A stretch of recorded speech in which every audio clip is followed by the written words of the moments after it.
ప్రతిపక్ష నాయకుల ఫోన్లు ట్యాప్ చేసి అక్రమంగా ఎమ్మెల్యే అయిన జనగామ పీఆర్ఎస్ ఎమ్మెల్యే పల్లా రాజేశ్వరరెడ్డిపై విచారణ జరిపి తక్షణమే పదవి నుండి తొలగించాలని కాంగ్రెస్ శ్రేణులు జనగామ చౌరస్తాలో ధర్నా కార్యక్రమం చేపట్టారు.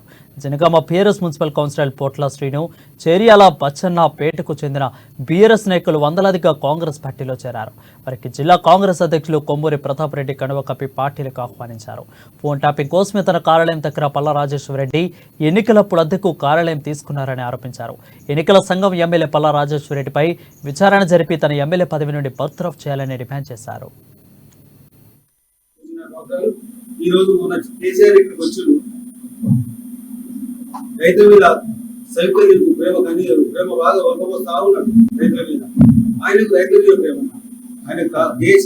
డబ్బు మీద ప్రేమ, భూముల మీద ప్రేమ, ఆ రెండు ప్రేమలు తప్ప ఇంకేదో ఒకటి ఉండొచ్చు. కానీ అక్కడ రైల ఖర్చుకు అక్కడ మాత్రం ఏ ఒక్కటి లేదు.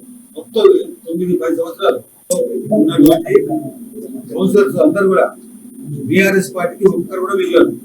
ఎందుకంటే 3 నెలల నుంచి గత 9 సంవత్సరాలు రైతులకు చేసిన మోసాన్ని బీఆర్ఎస్ పార్టీ నాయకులు కేసీఆర్, హరీష్ రావు, కేటీఆర్, ఆ కుటుంబం మొత్తం కూడా తెలంగాణ దోచుకున్నారు.